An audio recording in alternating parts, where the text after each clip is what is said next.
ವಿವರಣ ನಾರಾಯಣಂ ಗುಣೈಸ್ತರ್ವೈರುದೀರ್ಢಂ ದೋಷವರ್ಜಿತಂ ಜ್ಞೇಯಂ ಗಮ್ಯಂ ಗುರುಂಶ್ಚಾಪಿ ನತ್ವಾ ಸೂತ್ರಾರ್ಥವರ್ಜಿತೆ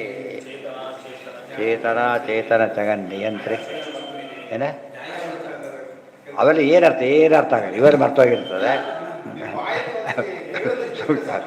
ಹೇಳು ನೋಡಂತ ಏನು ಹೇಳಿದೆ ಚೇತನ ಜಗನ್ನಿಯಂತ್ರಿ ಅಶೇಷ ಸಂವಿಧೇ ನಮೋ ನಾರಾಯಣ ಜಾಜ ಅಜ ಸರ್ವಶಕ್ರಾದಿವಂದಿತ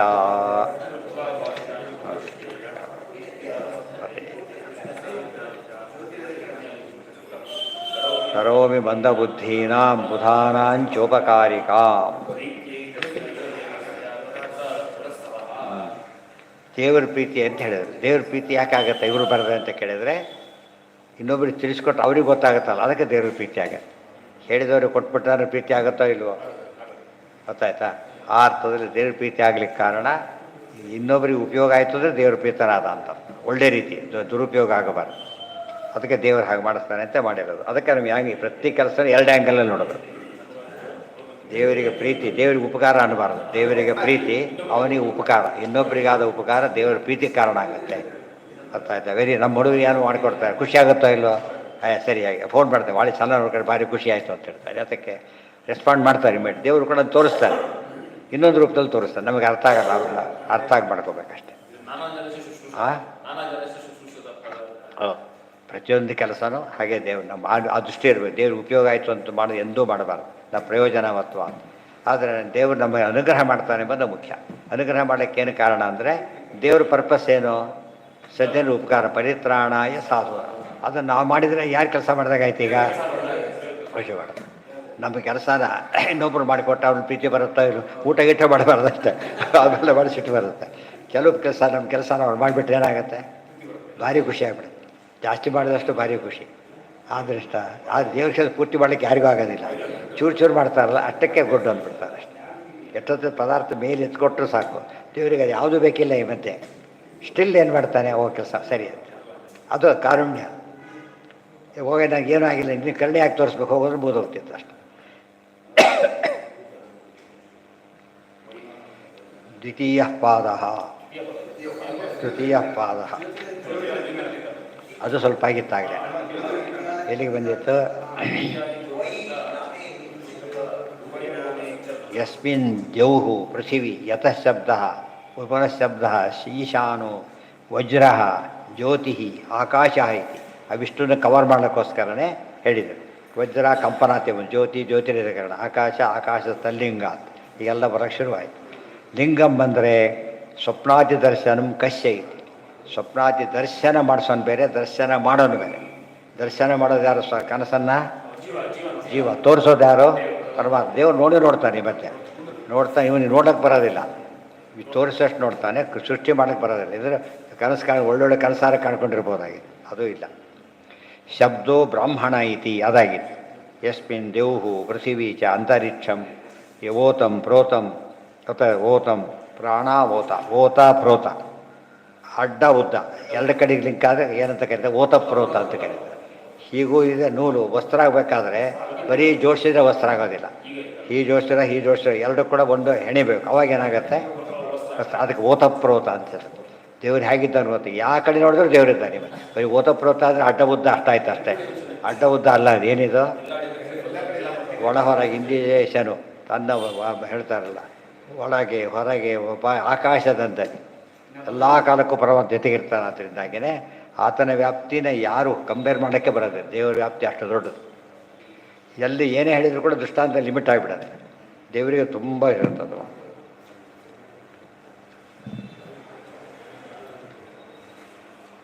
ಎಡ ಬಲದಿ ಒಳಗೆ ಹೊರಗೆ ಇಂದಿರೇಶನು ತನ್ನವರನು ಎಂದೆಂದು ಬಿಡದ ಸಲುವಾಗಿ ಆಕಾಶದ ಓಲ್, ಆಕಾಶದಂತೆ ದೃಷ್ಟ. ಆಕಾಶ ಎಲ್ಲ ಕಡೆ ಇರೋದು, ಒಳಗೂ ಇದೆ. ಮತ್ತು ಆಕಾಶ ಒಳ್ಳೆ ಜಾಗದಲ್ಲಿ ಊಟ ಏನು ಮಾಡ್ತಿದ್ದೆ. ಇದು ದೇವರ ಮಹಿಮೆ. ಆಗ ಮಹಿಮೆ ಅಂತಾಗಿದೆ. ಯಾವುದೋ ನಮ್ಮಲ್ಲಿಲ್ಲ, ಇನ್ನೊಬ್ಬರಲ್ಲಿ ಕಂಡ್ರೆ ಮಹಿಮೆ, ಅದಕ್ಕಿಂತ ಇನ್ನೊಬ್ಬರು ಅದು ಮಹಿಮೆ. ಅದೇ ಪೂರ್ತಿ ಕಂಡ್ರೆ ಇವಳು ಮಹಾಮಹಿಮೆ. ಗೊತ್ತಾಯ್ತಾ? ಮಹಾಮಹಿಮ ಅಂತ ದೇವರಲ್ಲಿ ಮಾತ್ರ, ಅತಿ ಸೂಕ್ಷ್ಮ. ಅದು ಕೂಡ ಅಣೋರಣೀಯ ಪರಮಾತ್ಮನೆ. ಪ್ರಾಣೋವ ಆಶಾಯ ಭೂಯ ಅದಲ್ಲ ಇತ್ಯುಕ್ತ ಪ್ರಾಣಾತ್ ಭೂಯಸೋ ಅನುಕ್ತಿ ಹತ್ತೇದಿ ತೊಮ್ಮೈ ರುದ್ರ ಪ್ರೋತಂಚ ರುದ್ರೋ ವಾವ ಲೋಕಾಧಾರ ಇತ್ಯಾದಿಕಂ ಶಬ್ದಬಾಹುಲ್ಯಂ. ಇಲ್ಲಿ ರುದ್ರನೇ ಲೋಕಾಧಾರ ಅಂತ ಕರೆದ್ರೆ ರುದ್ರ ಅಂದರೆ ಪರಮಾತ್ಮನೇ ಹೊರತು ಬೇರೆಯವರಲ್ಲ. ಇಲ್ಲಿ ಸರ್ವಾಧಾರ ಅನ್ನೋ ಪದ ಹಾಗೆ ಮಾಡಿಬಿಡುತ್ತೆ. ಸಿಗೋ ಅಂತ ಹೇಳಿದ ತಕ್ಷಣ ಎಲ್ಲ ಇದನ್ನು ಕಂಟ್ರೋಲ್ ಆಗಿಬಿಡ್ತಾನೆ ಇಮಿಡಿಯೇಟ್ಲಿ. ಪ್ರಾಣೋಮ ಆಶಾಯ ಭೂಯಾನ್ ಇತ್ಯುಕ್ತ ಪ್ರಾಣಾದ್ಭೂಯಸೋ ಅನುಕ್ತಿ. ಪ್ರಾಣಾಧಿಕರಣದೊಳಗೆ ಆಶೆಗಿಂತ ಆಶಾ ಅಂದರೆ ಈ ಆಶೆ ಅಲ್ಲ, ಸರಸ್ವತಿ ಮಹಾಲಕ್ಷ್ಮಿ ಇದ್ದಾನೆ ಅಂದರೆ ಸರಸ್ವತಿ ಭಾರತಿ ತೊಗೊಂಡ್ರೆ ಬ್ರಹ್ಮವಾಯುಗಳು, ಅದ್ರ ಮೇಲೆ ಅಂದರೆ ಸಾಕ್ಷಾತ್ ಮಹಾಲಕ್ಷ್ಮಿ ನಾರಾಯಣ. ಅತ್ತೇತ್ಯುಕ್ತ್ವಾ ನ ತದಸ್ನಾತಿ ಕಿಂಚನ ಇತಿ ವಿರುದ್ಧತಾ. ಎಲ್ಲ ತಿಂತಾನೆ ಅಂತ ಹೇಳೋದು, ಏನು ತಿನ್ನೋದಿಲ್ಲ ಅಂತ ಹೇಳೋದು. ಎಲ್ಲ ತಿಂತಾನೆ, ಏನು ತಿನ್ನೋದಿಲ್ಲ. ಅದೇನಾಯ್ತು ಅಲ್ಲಿಗೆ? ದೇವರ ವೈಶಿಷ್ಟ್ಯ. ದೇವರು ಭೋಗ್ತಾನೋ ಭೋಗ್ತಾ, ಅಭೋಗ್ತಾನೋ ಅಭೋಗ್ತಾ ಇರ್ತಾರೆ. ಆಚಾರ್ಯ ಏನು ಉಳ್ಳೇ ಇಲ್ಲ ಅಂದ್ಬಿಡ್ತಾರೆ, ಎಲ್ಲ ಖಾಲಿ ಮಾಡಿದ್ದಾರೆ ಪೂರ್ತಿ. ಅದೇನೋ ಕೇಳಿ ಹಾಕ್ಸೋಳ್ಳಿಲ್ಲ ಯಾವುದು ಕೂಡ. ಇದು ಹಾಕಿ ತಿಂದರೆ ಹೊರತು ಇದು ಬೇಕು ಅಂತ ಕೇಳಲೇ ಇಲ್ಲ, ಏನು ಉಳ್ಳೇ ಇಲ್ಲ ಅಂದ್ಬಿಡ್ತಾರೆ. ಜಾಸ್ತಿ ಉಂಡಿದ್ದು ಅವರೇ, ಏನಿಲ್ಲ ಅಂತ ಇವ್ರು ಸ್ವಲ್ಪ ಕೇಳಿ ಬಯಸ್ಕೊಂಡಿರ್ತಾರೆ. ಅವ್ರು ಕೇಳಿ ಬರೀ ಆಸೆ ಪಡ್ತಾರೆ ಅಂತ ಹೇಳ್ಬಿಡ್ತಾರೆ. ಆದರೆ ದೇವ್ರು ಹಾಗೆ ಅವರಷ್ಟು ತಿನ್ನೋರು ಯಾರೂ ಇಲ್ಲ. ಅಂಥ ಚರಾಚರಗಳ ಅದರಷ್ಟು ಯಾರೂ ಇಲ್ಲ, ತಿದ್ದರೋರು ಯಾರೂ ಇಲ್ಲ. ಅನಸ್ತನನ್ನು ಅಭಿಜಾಕ ಏನು ತಿಂದಿಲ್ಲ, ಮತ್ತೆ ಏನು ತಿಂದಿಲ್ಲ. ಅದೆಲ್ಲ ಏನು ನೋಡೋದು ವಿರುದ್ಧ ಪದಗಳು ಅರ್ಥ ಆಗುತ್ತೆ. ಅದಕ್ಕೆ ವಿರುದ್ಧವತ್ ಕಾಡ ಗುಣಗಳು ಬೇರೆ, ವಿರುದ್ಧದ ಗುಣಗಳೇ ಇವೆ. ಅಣುವಾದ್ರೆ ಮಹತ್ವ ಅಲ್ಲ ಮಹತ್ವ, ಅದು ದೇವರ ಅದು ಇದೆ. ಮತ್ತೆ ವಿರುದ್ಧ ಪ್ರತಿಯಂತೆ ಇರೋದು ಬೇರೆ, ವಿರುದ್ಧವಾಗಿರೋದು ಬೇರೆ. ದೇವರಲ್ಲಿ ಅದಿದೆ. ಬಹುಶ್ಯಾಂ ಪ್ರಜಾಯೇಯ ಇತಿ ಅನ್ಯಸ್ಯ ಅನ್ಯಭಾವ ಅದೃಷ್ಟಿ. ಬಹುಶ್ಯಾಂ ಪ್ರಜಾಯ ಅನ್ನೋ ಮಾತಿನಲ್ಲಿ ತಾನೇ ಅನೇಕ ರೂಪ ತಗೊಂಡ ಅಂತ ಹೇಳಿದಾಗ ದೇವರು ಬಹುರೂಪಗಳು ಅಂದರೆ ಮತ್ಸ್ಯ ಕೂರ್ಮ ಇತ್ಯಾದಿಗಳು. ಜೀವರು ಕೂಡ ದೇವರು ಅಂತ ಕರಿಬಾರ್ದು. ಕರೆದು ಏನಾಗ್ತಿತ್ತು ನೋಡಿ. ಇವತ್ತು ಕೃಷ್ಣನ ನಾವು ದೇವರು ಅಂತ ಕರೆದ್ವಿ, ರಾಮನ ದೇವರು ಅಂತ ಕರೆದ್ವಿ. ಅದಕ್ಕೆ ರಾಮನ ಗುಣ ಎಲ್ಲ ಕೃಷ್ಣನ ದೇವ್ರ ಗುಣ ರಾಮನಲ್ಲಿದೆ, ದೇವರಲ್ಲಿದೆ. ಆದರೆ ದೇವ್ರನ್ನ ಯಾಕೆ ಕರೆಯಕ್ಕೆ, ಇವ್ರನ್ನ ಕರೆಯಕ್ಕೆ ಬರೋದಿಲ್ಲ, ಆ ಗುಣಗಳಿಲ್ಲ. ಚೂರು ಚೂರು ಚೂರು ಇದೆ, ಇದು ಕರೆಯಕ್ಕೆ ಬರೋದಿಲ್ಲ. ಇವತ್ತು ಸ್ವಲ್ಪ ಸ್ವೀಟ್ ಇರುತ್ತೆ, ಬೆಲ್ಲ ಅಂತ ಕರೆಯೋದಿಲ್ಲ. ಅವರ ಬೆಲ್ಲ ನೀವು ಹಾಲಿಗೆ ಅದು ಮಿಕ್ಸ್ ಮಾಡಿದ್ದೇನೆ ಅಂತ ಕರೆಯೋದಿಲ್ಲ. ಉಂಡೆ ಗಿಂಡಿ ಕೊಟ್ಟರೆ ಅದನ್ನು ಬೆಲ್ಲ ಅಂತ ಕರೆಯೋದಿಲ್ಲ. ಯಾಕೆ? ಸ್ವೀಟ್ ಇದೆ ಇಲ್ಲ ಅಂತಲ್ಲ, ಆ ಬೆಲ್ಲದ ಸ್ವೀಟ್ನೆಸ್ ಇಲ್ಲ. ಬೆಲ್ಲ ಎಷ್ಟು ಸ್ವೀಟ್ ಇದೆ ಅಂತ ಕೇಳಿದರೆ ಎರಡು ಗುಣ ಇದೆ ಅದಕ್ಕೆ. ಇವತ್ತು ಉದಾಹರಣೆ ಕಾಫಿ ಸಕ್ಕರೆ ಕಡಿಮೆ ಬಂತು, ಒಂದು ಉಂಡೆ ಹಾಕಿ ತಿನ್ನೋಕ್ಕೆ ತಿನ್ನೋಕ್ಕೆ ಬರೋಲ್ಲ. ಅದು ಏನೋ ಟೇಸ್ಟ್ ಕೆಟ್ಟು ಅದು ಕಾಫಿ ಏನೂ ಆಗಲ್ಲ, ಆಗೋಗ್ಬಿಡುತ್ತೆ. ಬರೀ ಬೆಲ್ಲ ಕಾಫಿ ಅದು ಹಾಕ್ಬೋದು, ಇದು ಹಾಕ್ಲಿಕ್ಕೆ ಬರೋಲ್ಲ.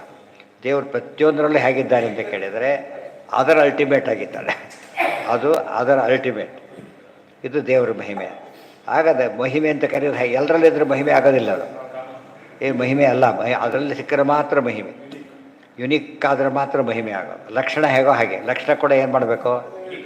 ಅವಳಿದ್ರೆ ಮಾತ್ರ. ದೇವರ ಪ್ರತಿಯೊಂದು ಪದನೂ ದೇವರು ಯಾಕೆ ಹೇಳುತ್ತೆ ಅಂದರೆ ಪ್ರತಿಯೊಂದು ಕೂಡ ಅವನಲ್ಲಿ ಆ ರೀತಿ ಇದೆ, ಉಳಿದವ್ರಲ್ಲಿ ಆ ರೀತಿ ಇಲ್ಲ. ಅವೆಲ್ಲ ಕೂಡ ಏನು ಹೆಸರು ಫಸ್ಟ್ ಅಲ್ಲಿಗೆ ಹೋಗ್ಬೇಕು ಮೊದಲು ನಾವು, ಆಮೇಲೆ ಈ ಕಡೆ ಬೇಕಾದಷ್ಟು ತೊಗೋಬೇಕಷ್ಟೇ, ಬೇರೆ ಇಲ್ಲ. ಬ್ಯಾಂಕಿಗೆ ಹೋದರೂ ಕೂಡ ತೊಗೊಂಡು ನಮಗೆ ಬೇಕಾದಷ್ಟು ತೊಗೊಂಡ್ರು ಕೂಡ ಬ್ಯಾಂಕ್ನಲ್ಲಿ ಏನಿದೆ ಇವ್ರ ಅಕೌಂಟ್ ಇರೋದೆಲ್ಲ ಇದೆ.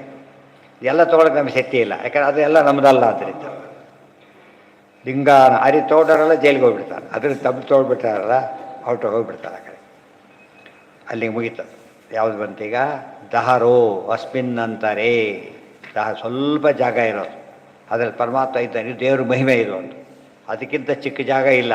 ದೇವ್ರು ಫುಲ್ ಇದ್ದಾನೆ. ಮತ್ತೆ ಅದರೊಳಗೆ ಇಕ್ಕಟ್ಟು ಹೀಗೆ ಕೂತ್ಕೊಂಡಿರೋದ್ರೊಳಗೆ ನಮ್ಮ ಬಿಂಬರೂಪಿಯಾಗಿ ಪರಮಾತ್ಮ ಹೀಗೆ ಕೂತ್ಕೊಂಡು ಮಗು ಗರ್ಭದಲ್ಲಿ ಕೂತಿಲ್ಲ, ಆರಾಮಾಗಿ ಕೂತಿದ್ದಾರೆ. ಅದಕ್ಕೆ ಇದು ಅಡೆತಡೆಗಳಿಲ್ಲ ದೇವರಿಗೆ. ಇದೇನು ಮಾಡೋದಿಲ್ಲ, ಇದು ಅಬ್ಸ್ಟ್ರಕ್ಷನ್ನೇ ಅಲ್ಲ. ಅದರಿಂದಾಗಿಯೇ ಮತ್ತು ಅದ್ರ ಎರಡು ಶಕ್ತಿ ಇದೆ. ಅಲ್ಲೂ ಪೂರ್ಣ ಕೊಡೋ ಶಕ್ತಿನೂ ಇದೆ, ಪೂರ್ಣ ಕೊಡೋ ಶಕ್ತಿನೂ ಇದೆ. ದೇವರು ನಮ್ಮ ದೇಹದಲ್ಲಿ ಬೆಂಕಿ ಹೇಗೆ ಇಟ್ಟಿದ್ದಾನೆ, ಜಾಸ್ತಿ ಇದೆ ಸುಟ್ಟೋಗ್ಬಿಡ್ಬೇಕು. ಎಲ್ಲರೂ ಕೂಡ ಸುಡೋದಿಲ್ಲ. ಚೆನ್ನಾಗಿ ಅಷ್ಟು ಸ್ವಲ್ಪ ಜಾಸ್ತಿ ಆಗಿದ್ದರೆ ಸತ್ತೋಗ್ಬಿಡ್ತಾರೆ, ಪೂರ್ತಿ ಜಾಸ್ತಿ ಆಗಬೇಕಾಗಿಲ್ಲ.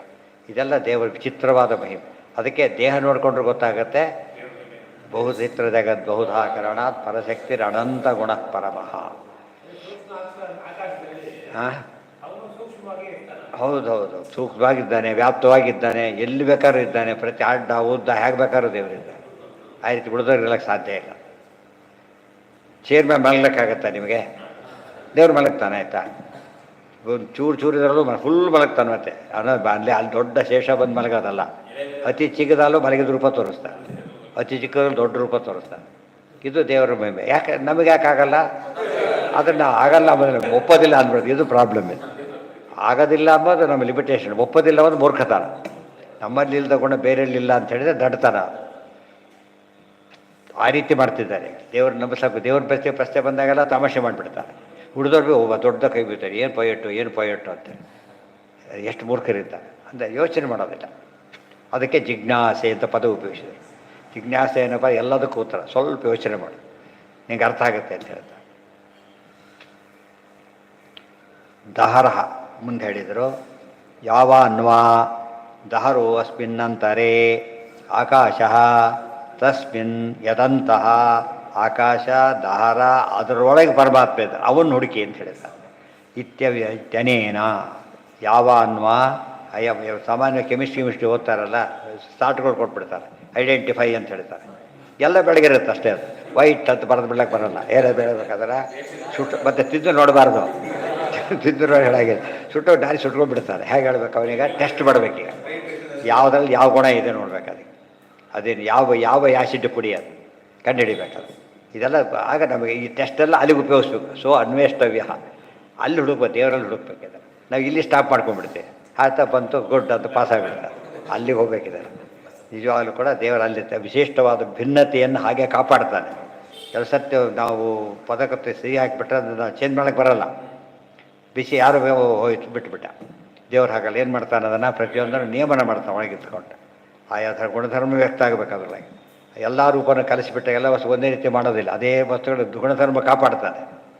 ಗುಣಧರ್ಮ ಕಾಪಾಡೋಕ್ಕೆ ಬರೆದವ್ರು ಏನಾಗ್ತಿತ್ತದು, ಹಾಲು ಹಾಕಿ ಹೆಪ್ಪಾಕಿದ್ರೆ ಹಾಲು ಕೇಳಿದ್ರು ಬಂದು, ಅಯ್ಯೋ ಹೆಪ್ಪಾಕಿಬಿಟ್ಟೆ ಅಂತ ತೆಗೆದು ಹಾಕ್ಕೊಡ್ತೀನಿ ಅಂತ ಹೇಳಕ್ಕೆ ಬರೋಲ್ಲ. ಆಯ್ತು ಮುಗಿದಾಯ್ತದೆ. ಈಗ ಅದು ಎಷ್ಟು ಫಾಸ್ಟಾಗಿ ಹೋಗುತ್ತೆ ಅಂದರೆ ಇತ್ತು ನೋ ಮೂಮೆಂಟ್ ಒಳಗೆ ಎಲ್ಲ ಸೇರಿಬಿಟ್ಟೆ. ಅಷ್ಟು ಫಾಸ್ಟಾಗಿ ಅದು ಸೇರುತ್ತೆ. ಅರ್ಥ ಆಯ್ತಾ? ಈ ಜಸ್ಟ್ ಹಾಕಿದ್ದಾರೆ ಮುಗಿದೋಯ್ತು. ವಿಷ ಮೇಲೆ ಹಾಕಿದ್ರೆ ಸ್ವಲ್ಪ ಕೆಳಗೆ ತೆಗೆದು ಕೊಡ್ತಕ್ಕೆ ಬರುತ್ತೆ ಅವನಿಗೆ. ವಿಷ ಸ್ವಲ್ಪ ಹಾಕಿ ಮೇಲೆ ಹಾಕಿದ್ದೀನಿ, ಕೆಳಗೆ ಹೋಗುತ್ತೆ ತೆಗೆದು ಬಿಡ್ತೀರಿಲ್ಲ, ಇನ್ಸ್ಟೆಂಟಾಗಿ ಹೋಗಿರುತ್ತೆ. ನಮಗೆ ಗೊತ್ತಾಗೋದು ಸ್ವಲ್ಪ ಹೊತ್ತಿನ ಮೇಲೆ, ಆಗ ಗೊತ್ತಾಗಲ್ಲ. ಗೊತ್ತಾದ್ರೆ ಆ ಎಫೆಕ್ಟ್ ಕ್ಲಿಯರ್ಟಿ ಆಗೋಯ್ತು ಆಗಲೇ. ಆಮೇಲೆ ಯೂನಿಫಾರ್ಮಿಟಿ ಅವೆಲ್ಲ ನಿಧಾನವಾಗಿ ಬರಕ್ಕೆ ಶುರುವಾಗುತ್ತೆ. ದಹರೋ ಅಸ್ಮಿನ್ ಅಂತಾರೆ ಆಕಾಶ. ಅದಕ್ಕೇನೆ ಒಬ್ಬ ಡೆಡ್ ಬಾಡಿ ಕೂಡ ಕಣ್ಣು ತಕ್ಷಣ ಪೂರ್ತಿ ಹೋಗೋದಿಲ್ಲ. ಕಣ್ಣಿಂದ ಟೇಕ್ಸ್ ಟೈಪ್ ಅಷ್ಟರೊಳಗತೆ ಇಲ್ಲೊಬ್ರಿಗೆ ಹಾಕ್ಬೋದು. ಅಷ್ಟರೊಳಗೆ ಯಾಗ ಆರಿಸಿದ ಮೇಲೂ ಸ್ವಲ್ಪ ಬಿಸಿ ಇರುತ್ತಲ್ಲ, ಹಾಗೆ ಡೆಡ್ ಬಾಡಿ ತಕ್ಷಣ ಕೂಲ್ ಆಗೋದಿಲ್ಲ. ಏನಾಗುತ್ತೆ, ನಿಧಾನವಾಗಿ ಕೂಲ್ ಆಗ್ತಾ ಬರೋದು. ಆಮೇಲೆ ಪೂರ್ತಿ ಇದಾಗೋದು. ಇದೇನು ಅಷ್ಟೊತ್ತು ಇದ್ದಿದ್ದಷ್ಟೇ, ಅದು ಸ್ವಲ್ಪ ತಿಂದರೆ ಹೋಗುತ್ತೆ ಅಂತ ಹೇಳ್ತಾರಲ್ಲ ಹಾಗೆ. ಪ್ರಾಣ ಇರೋರಿಗೆ ಅದೇ ಮೇಂಟೈನ್ ಮಾಡಿರುತ್ತೆ. ಪ್ರಾಣದವ್ರು ಇರೋವರೆಗೂ ಹಾಗೆ ಮೇಂಟೈನ್ ಆಗುತ್ತೆ. ಬಿಟ್ಟ ತಕ್ಷಣ ಇಮಿಡಿಯೇಟ್ಲಿ ಅಂದ್ರೆ ಎಲ್ಲ ಡಿಕಂಪೋಸ್ ಆಗಿ ಶುರುವಾಗುತ್ತೆ. ಪ್ರಾಣದೇವರು ಇರೋದ್ರಿಂದ ಡಿಕಂಪೋಸ್ ಆಗಿಲ್ಲ ಬಾಡಿ.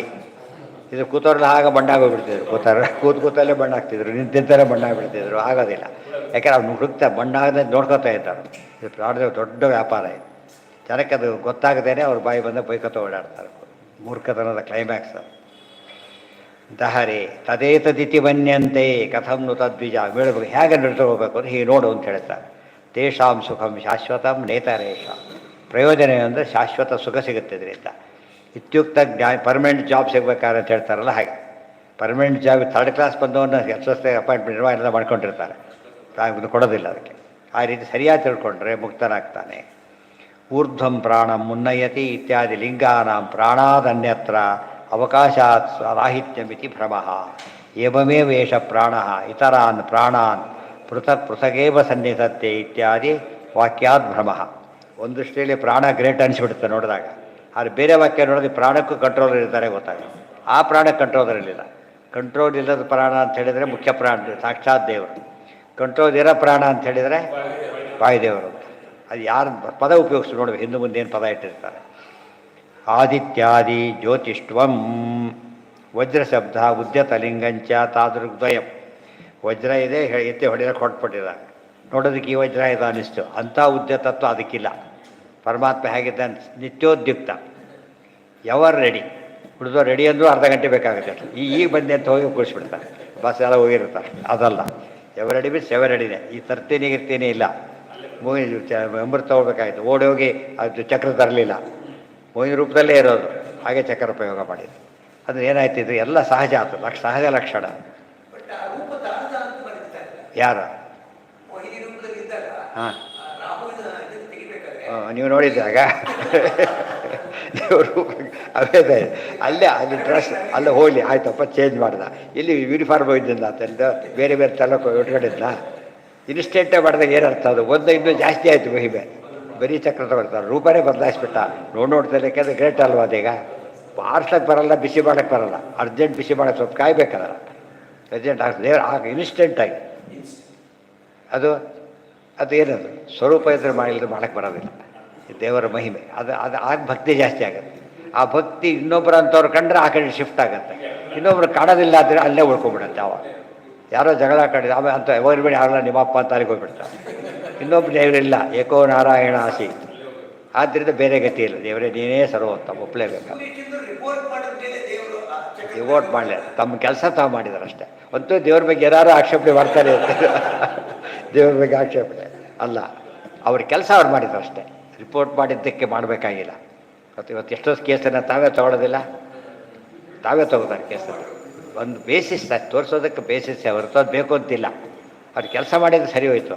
ಈಗ ಹಾವು ಬಂತು ನೋಡಿ ಅಂತ ಯಾರೋ ಅಂದರು, ನೋಡಿದ್ದು ಗೊತ್ತಾಗಿದೆ, ನೋಡಿದ್ದಾನೆ ಅವರು ಹೇಳಿದ್ರು ಅಷ್ಟೇ ಹೊರತು ಏನಾಯ್ತದ. ಅವ್ರು ತಮ್ಮ ಕೆಲಸ ತಾವು ಮಾಡಿಬಿಟ್ರು. ಅವ್ರು ಏನು ಮಾಡಬೇಕಾಗಿತ್ತು, ದೇವರಿಗೆ ಹೇಗೆ ಗೊತ್ತಾಗ ಸುಮ್ಮನೆ ಇರಬೇಕಾಗಿತ್ತು, ಇರಲಿಲ್ಲ. ತಮ್ಮ ಡ್ಯೂಟಿ ಮಾಡಿ ಕೃಷ್ಣಾರ್ಪಣ ಅಂತ ಹೇಳಿಬಿಟ್ರು ಅಷ್ಟೇ. ಅರ್ಥ ಆಯ್ತಾ? ಮತ್ತು ಇನ್ನೂ ಹೇಳಿದ್ರು ಕೂಡ ಅವ್ರು ಹೇಳಕ್ಕೆ ಬಂದು ಅವ್ರು ಸರಿ ಮಾಡೋಕ್ಕೆ ಬರಲಿಲ್ಲ, ದೇವರು ಸರಿ ಮಾಡಲ್ಲ. ಅವ್ರು ಸರಿ ಮಾಡಿದ್ರೆ ಹೇಳೋಕ್ಕೆ ಹೋಗ್ತಿರ್ಲಿಲ್ಲ, ತಾವೇ ಸರಿ ಮಾಡಕ್ಕೆ ಬಿಟ್ಟು ಬಾರ ಈ ಕಡೆ ಹೊತ್ತು ಕರ್ಕೊಂಡ್ರೆ ಹಾಗೆಲ್ಲ ಬರ್ತಿದ್ದಿಲ್ಲ ಅವ್ರು. ಮತ್ತು ಇವ್ರ ಕಡೆ ಬರೋದಿಲ್ಲ, ಸಂಬಂಧಪಟ್ಟರು ಕರಿಬೇಕು. ಅದು ಅಲ್ಲಿ ಎಲ್ಲಿ ಹೋದ್ರೆ ಲಿಮಿಟೇಷನ್ ಕಂಡೇ ಕಾಣುತ್ತೆ. ನಮ್ಮ ಲಿಮಿಟೇಷನ್ ಎಷ್ಟು ಅವಾಯ್ಡ್ ಮಾಡ್ಲಿಕ್ಕೆ ಹೋದ್ರು ಕೂಡ ಇನ್ನು ದೊಡ್ಡದಾಗೆ ಕಾಣಕ್ಕೆ ಶುರುವಾಗುತ್ತೆ. ಕಪ್ಪು ಕರೆ ತೇಲಕ್ಕೆ ಹೋದ್ರೆ ಬ್ರೈಟಾಗಿ ಕಾಣುತ್ತಲ್ಲ, ಆ ಥರ ಸರಿ ಹೋಗಲ್ಲ.